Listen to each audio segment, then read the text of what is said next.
Mes chers camarades, bien le bonjour. Ici, aujourd'hui, on est dans la cathédrale de Tours, chez moi. Moi, je suis plutôt content. Et on va s'intéresser à un objet assez unique dans le paysage du patrimoine, à savoir l'orgue. J'ai eu la chance d'être invité pour observer de près l'orgue de Tours et ça va nous donner l'occasion de revenir sur un métier qui n'est pas très connu, celui de facteur d'orgue.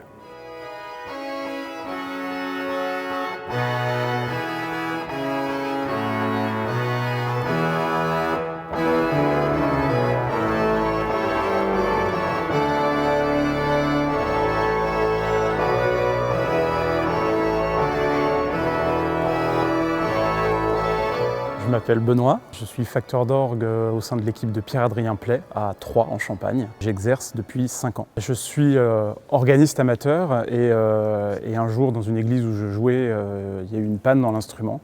J'ai ouvert la porte du buffet pour aller essayer de comprendre d'où venait la panne et en fait j'ai jamais refermé cette porte et j'ai décidé de m'en refaire mon métier. Quand on dit facteur, ça vient du latin facere, ça veut dire celui qui fait. Donc le facteur d'orgue, c'est celui qui fabrique l'instrument, mais c'est également celui qui l'entretient, qui le restaure. Voilà, on est les petites mains qui font en sorte que l'instrument peut faire de la musique. Le premier facteur d'orgue, c'était Ctésibios, donc voilà, au IIIe siècle avant Jésus-Christ. Et aujourd'hui, le métier a évolué, mais c'est un métier effectivement où la grande majorité des savoir-faire qu'on met en œuvre sont des savoir-faire très anciens. Un orgue, c'est un instrument à vent dont le son est produit par des tuyaux. Chaque tuyau fait une note et un timbre. On les actionne avec différents claviers, il y a différents registres qui permettent de changer les timbres des tuyaux. L'orgue a beaucoup évolué depuis sa création. Il a notamment grandi de manière assez significative. On est passé de petits orgues qu'on pouvait poser sur une table à des instruments aujourd'hui qui ont la taille d'un immeuble.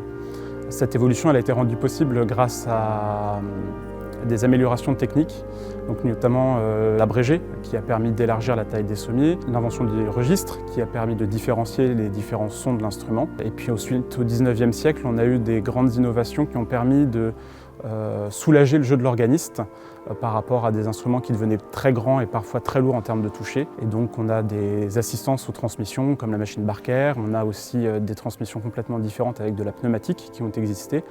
Et aujourd'hui on travaille beaucoup avec des transmissions électriques ou électroniques qui permettent d'avoir des orgues gigantesques et qui sont joués de manière fluide par le musicien.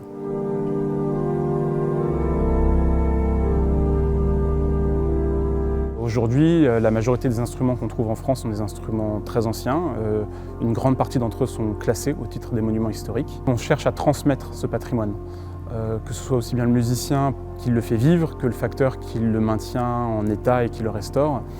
On ne se l'approprie pas et notre vocation à nous, c'est de les conserver pour que les générations futures puissent le découvrir et en profiter comme nous on en profite aujourd'hui.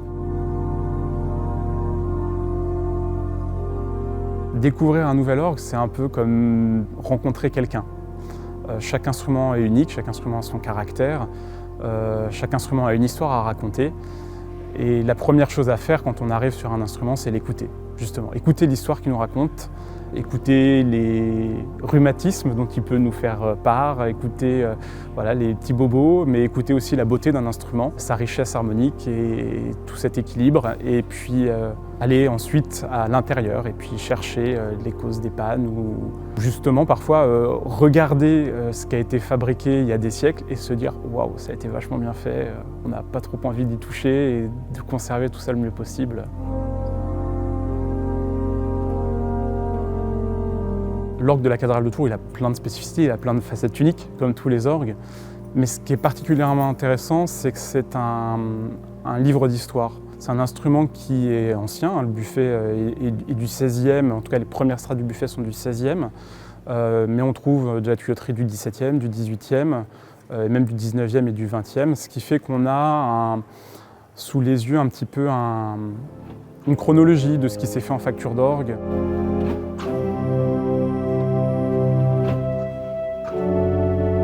Alors à la cathédrale de Tours, on a la chance d'avoir deux orgues. On a l'orgue de tribune, ou grand orgue, qui est donc le plus imposant, dont le buffet est le plus ancien.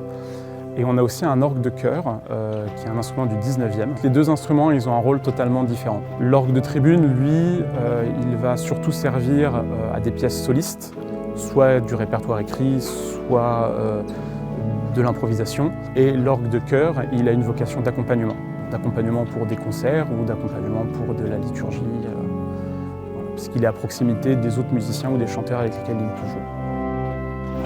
On a la chance d'avoir un instrument qui est assez homogène, qui a une conservation plutôt bonne, malgré un état sanitaire un peu mauvais, mais voilà, on a quasiment toute la tuyauterie d'origine, la mécanique et les sommiers sont encore d'origine. Donc ça nous laisse un bel exemple de la facture du 19e.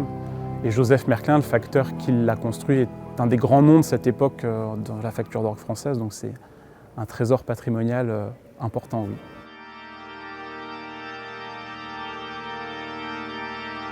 Je suis très attaché aux orgues de la cathédrale de Tours. C'est les premiers instruments dans lesquels j'ai eu l'occasion de rentrer. Et puis je suis tourangeau, j'ai vécu ici. Moi j'ai grandi à l'ombre de la basilique Saint-Martin, donc voilà, c'est chez moi, entre guillemets. J'ai un attachement fort, émotionnel et affectif à ces instruments.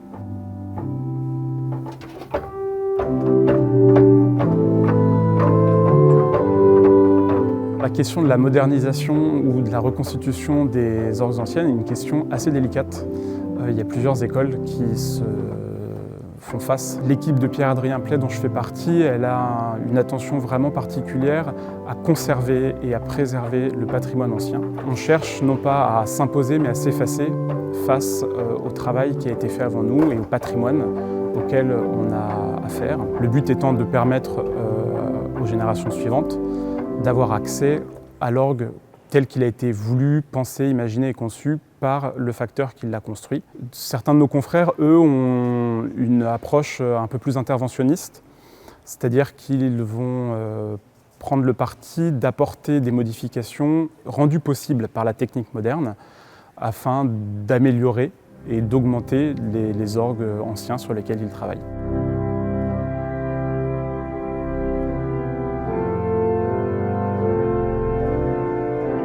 Aujourd'hui, les coûts de restauration pour un orgue sont assez élevés. L'augmentation de la matière première, effectivement, a une incidence dessus, mais assez marginale, puisque sur un chantier de restauration ou de construction, d'ailleurs, le plus gros poste budgétaire, c'est la main-d'œuvre. Chaque pièce est faite à la main, chaque pièce est unique, et du coup, il n'y a pas possibilité de standardiser et de faire en usine ou avec des machines les éléments qui composent l'orgue.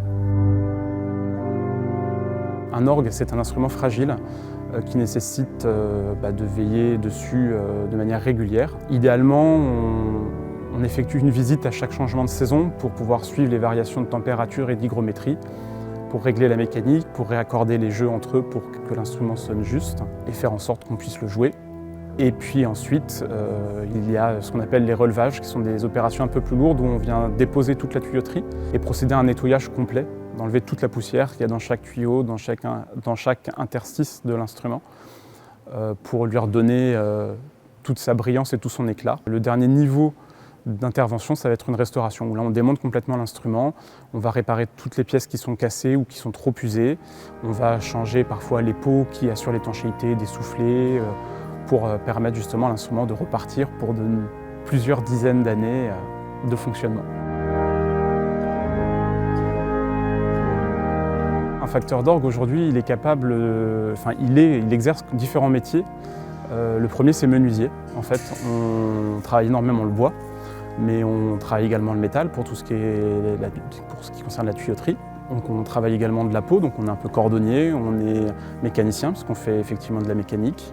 On est électricien, électronicien, acousticien, ingénieur structure, charpentier. C'est tous les domaines auxquels on est amené à toucher pour pouvoir fabriquer les instruments.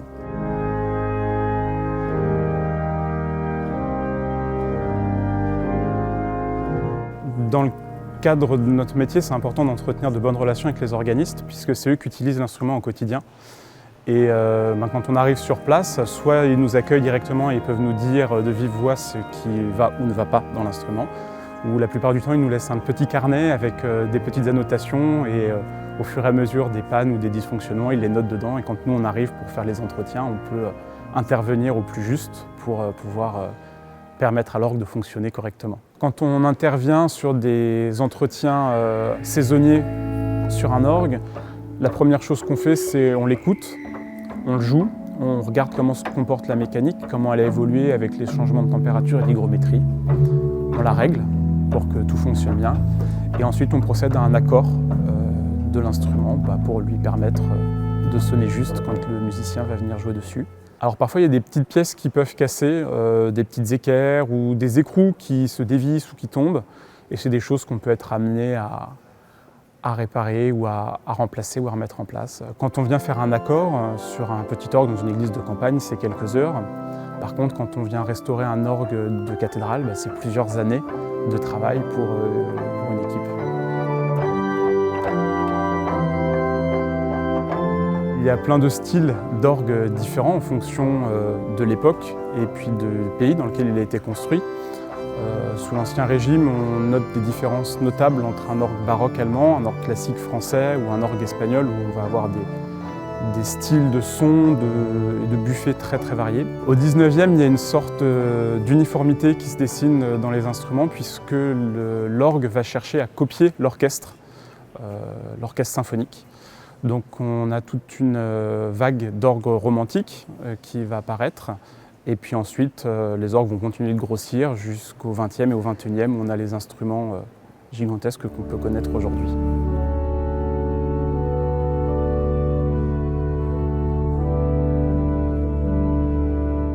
La première chose à faire pour construire un instrument, c'est d'en dessiner les plans. Nos anciens le faisaient avec une planche à dessin et des crayons. Aujourd'hui, c'est fait par ordinateur avec des techniques de 3D notamment. Une fois que le dessin est fait, il faut passer à la réalisation. Donc on construit la charpente, le buffet, les sommiers, toute la mécanique, toute la partie d'alimentation en vent. On construit ensuite les tuyaux. Une fois que toutes les pièces sont fabriquées, on les assemble. Et on procède au réglage mécanique et sonore pour que l'instrument puisse donner sa plus belle voix.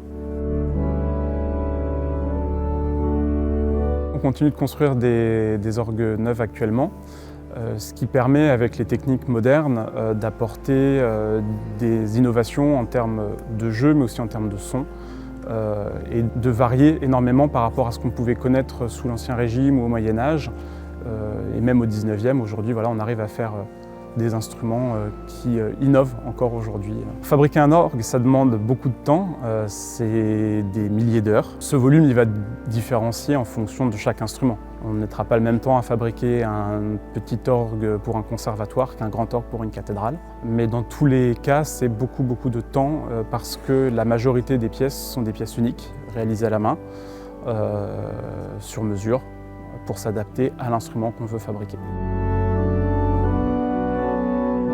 Un orgue peut mourir. Malheureusement, on a vécu ça il n'y a pas très longtemps puisque le grand orgue de la cathédrale de Nantes a été entièrement détruit par les flammes dans un incendie criminel. C'est un exemple assez rare, mais c'est des choses qui arrivent, des orgues qui brûlent. Et après, on peut avoir des états délabrement très avancés parce que des orgues n'ont pas été entretenus ou pas été joués pendant des dizaines et des dizaines d'années. Et là, ils peuvent être soit attaqués par l'humidité avec les différents matériaux qui pourrissent ou avec des champignons. Ils peuvent être aussi attaqués par des insectes xylophages qui viennent grignoter toutes les parties en bois. Et la sécheresse aussi est un élément dangereux pour les instruments puisque en faisant sécher le bois, ça peut provoquer des casses mécaniques ou des casses de buffet. Et quand c'est des pièces très importantes comme les sommiers qui se cassent, c'est réparable, mais souvent à des coûts très importants. Chaque instrument est unique à quelques exceptions près.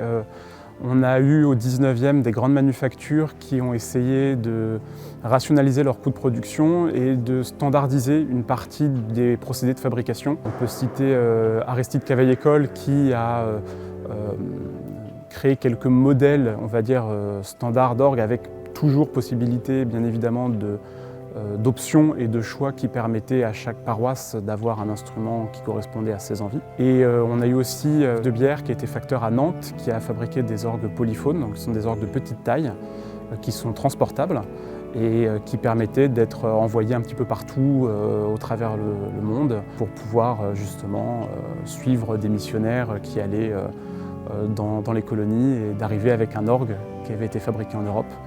Et ces orgues-là sont pas des orgues qui ont été fabriqués à la chaîne, mais qui ont un tronc commun très, très fort. En fait, comme une voiture, vous avez un modèle de base et dessus vous pouvez l'optionner, choisir de mettre...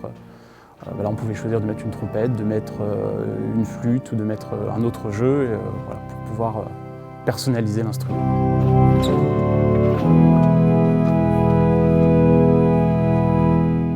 Aujourd'hui, les facteurs d'orgue ne manquent pas de travail. C'est vrai qu'il y a un parc d'instruments qui est très développé. On est à peu près 200 personnes à vivre du métier, répartis dans une soixantaine d'entreprises. Alors la majorité de nos confrères travaillent seuls et après on est quelques entreprises avec des équipes plus conséquentes réparties sur tout le territoire français pour pouvoir intervenir sur n'importe quel instrument. La facture d'orgue est une profession qui est vieillissante. Aujourd'hui, on a beaucoup de personnes qui se rapprochent de l'âge de la retraite. Donc, de ce biais-là, on a un risque de perte de savoir-faire. On a aussi un risque face à la concurrence des pays étrangers, d'autres pays européens, où certains de nos confrères de l'étranger viennent faire des chantiers chez nous. Et ce risque, il est contrebalancé par la présence d'une école dédiée à la formation des facteurs d'orgue. C'est une école qui se trouve à Échaud, en banlieue de Strasbourg, et elle forme chaque année des jeunes hommes et des jeunes femmes qui souhaitent devenir facteurs d'orgue pour soit construire des instruments neufs, soit participer à la conservation de notre patrimoine. Moi, je suis heureux dans mon métier, oui, d'être enthousiasmé par chaque journée de travail et chaque nouveau chantier, de se dire quelle découverte on va faire, quelle aventure on va vivre. Et ce qui me passionne aussi dans le métier, c'est qu'on en apprend tous les jours. C'est pas un métier où on peut se dire au bout d'un moment, ça y est, je sais, j'arrête d'apprendre. Il faut en permanence se remettre en question, en permanence rester curieux, observateur. Et ça, jusqu'à l'âge de la retraite, en fait, il n'y a pas d'arrêt, quoi. C'est toujours... c'est rassasiant. Quand même pas extraordinaire.